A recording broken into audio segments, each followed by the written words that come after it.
used to be us, but like, and you're doing what are you doing, bro? You should be, and like, no. So therefore, if he saw Carl Froch ringside, Anthony Joshua knows, look, Anthony Joshua, bro. You know what I mean?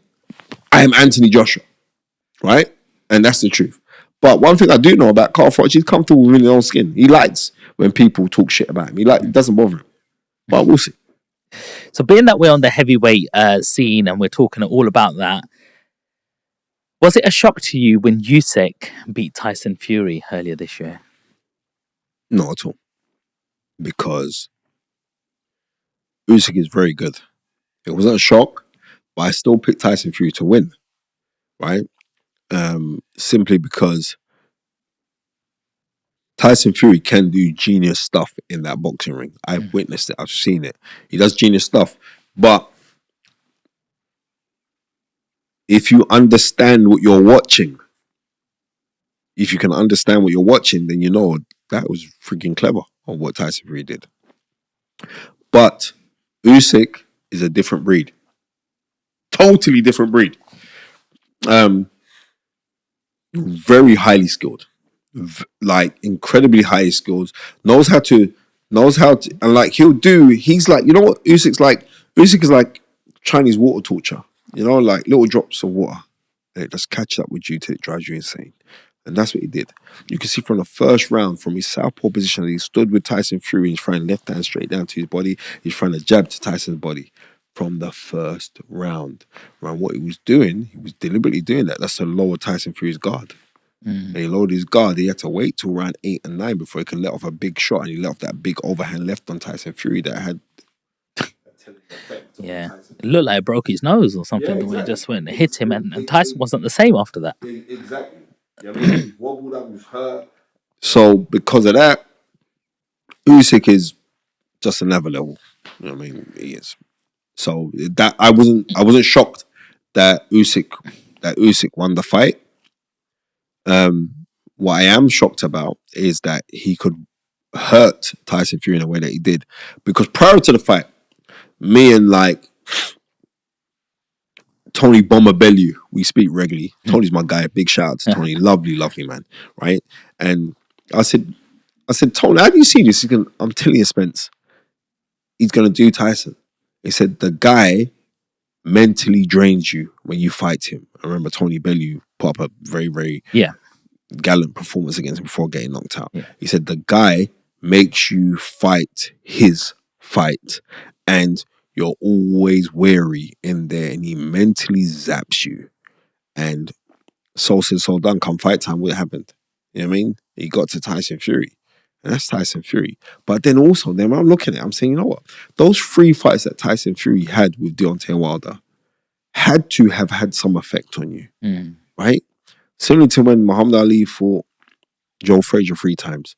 Those fights took an effect on you. Right? It did. It took an effect on both men. More so Ali, but it took an effect on you. Those 3 fights, the third fight was one of the best fights I've ever seen in the heavyweight division. God's got to be real. Right? But the first fight, when Tyson Fury gets knocked down, he's down on the ground, he just rises up like he's Lazarus. Like, you're thinking to yourself, like... He done the Undertaker. Yeah, he did. You're thinking to yourself, what am I actually watching here? Yeah. Right? But I think those fights have taken a toll on Tyson Fury.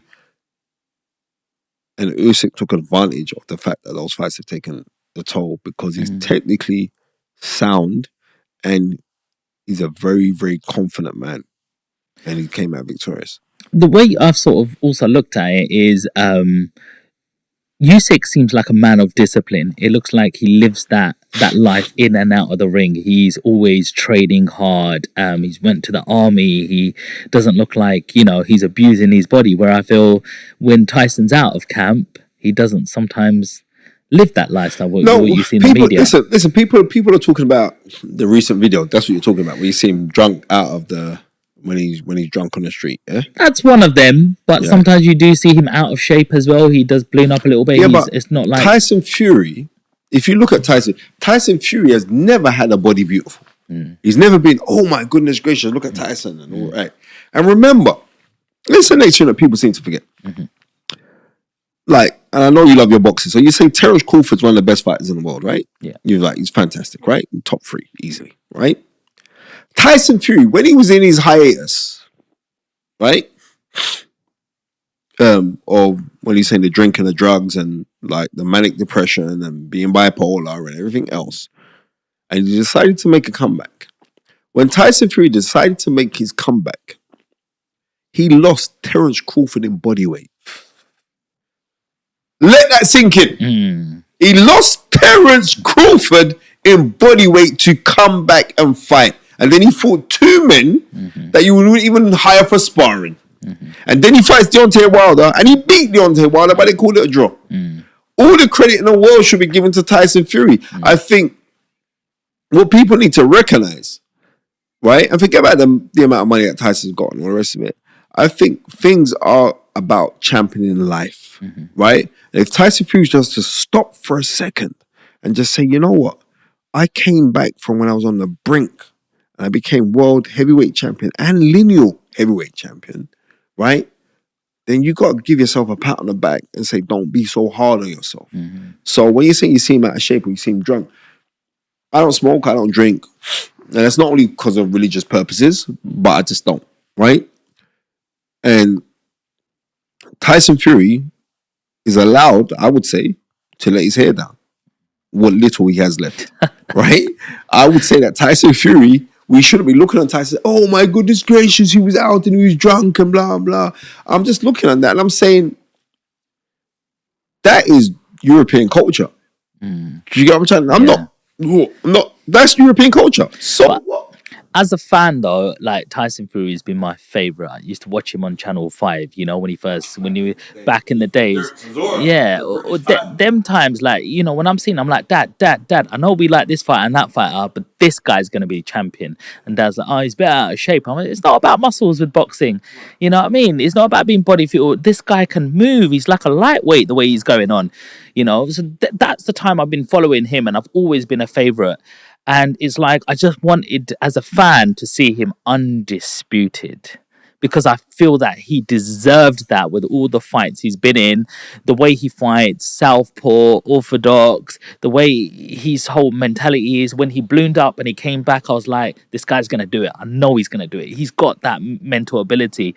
I love he's a family man, fighting man. His dad's next to him. I just love that whole aura about it. It's like, he's a natural boxer. He hasn't been, you know, athletically sort of programmed like a robot to say you're going to be a fighter now, or you could have been any one of these sports.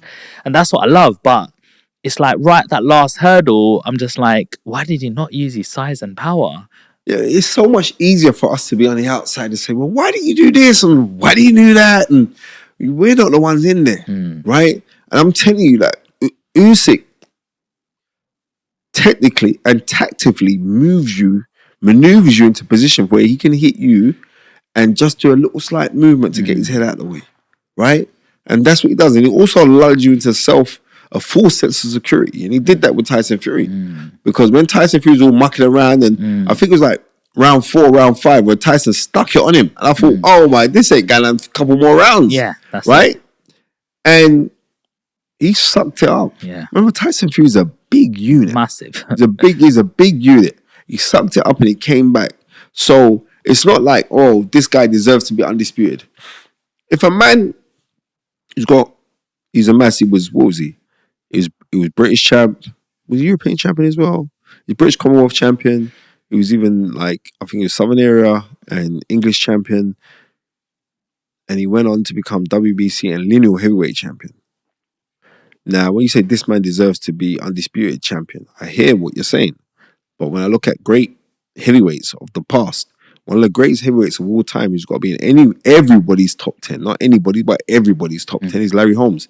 Larry Holmes was never undisputed heavyweight champion of the world. Do you realize that? The great Larry Holmes was never undisputed champion of the world.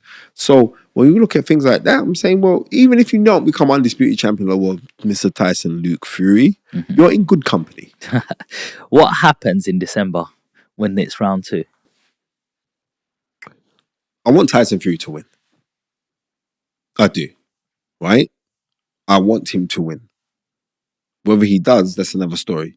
Right? Because I believe And when I remember, it's like Spencer Brown, um, he's Tyson's manager, I know really well, and he was saying like, I was watching interviews. He was saying like, we've left no stone unturned, even down to in the swimming pool and the temperature of the water and everything. We've done everything we can for this.